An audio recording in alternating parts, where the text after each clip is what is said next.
মনোবীক্ষণ polyclinic, চিকিৎসার জগতে এক দশক। এখন এখানে সব বিষয়ে ডাক্তারবাবু এক ছাদের তলায়। ফোন করুন 7477799515 এই নম্বরে। বেলডাঙ্গা থানার বেনাদহ এলাকায় গৃহবধূর অস্বাভাবিক মৃত্যু, বধূকে ফাঁস লাগিয়ে ঝুলিয়ে দেওয়ার অভিযোগ। ঘটনার পর থেকে পলাতক স্বামী সহ শ্বশুর বাড়ির লোকজন। আপনার আনন্দে আমাদের উদযাপন। বিয়ে হোক বা পার্টি, বহরমপুরে এবার luxury banquet hall at golden retreat. জেলায় একমাত্র পিলারলেস ব্যাঙ্কোয়েট, আছে স্পা, সালন, ক্লাব মেম্বারশিপের সুযোগও।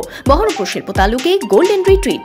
বধূর অস্বাভাবিক মৃত্যুতে চাঞ্চল্য ছড়ালো বেলডাঙ্গা থানার বেনাদহ এলাকায়। বধূকে ফাঁস লাগিয়ে ঝুলিয়ে দেওয়ার অভিযোগ। জানা গেছে, রেজিনগরের কাশীপুরের বাসিন্দা বাসেরুন খাতুনের বিয়ে হয় বেনাদহ এলাকায়।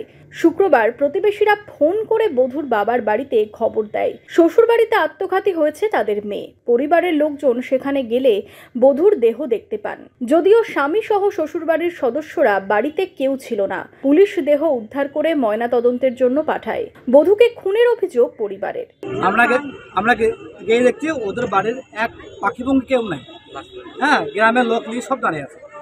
আমরা গিয়ে লাস্টে দেখলাম ঘরে যে ওদিকে ইচ্ছা করতে, হ্যাঁ, শিকল মারবে ঘরে, শিকল মানে কিছু মানে ভাঙা কিছু নাই, জাস্ট এনে টাঙানো আছে। হ্যাঁ, গ্রামের লোক আমরা তো দেখিনি। যাওয়ার পর এবার থানা থেকে ফোন করলাম, থানা থেকে মেডিকেল নিয়ে এসে এই পর্যন্ত এবার আমরা চাচ্ছি ওর কঠোর শাস্তি। কিভাবে বধূর মৃত্যু হলো তার তদন্তে নেমেছে পুলিশ।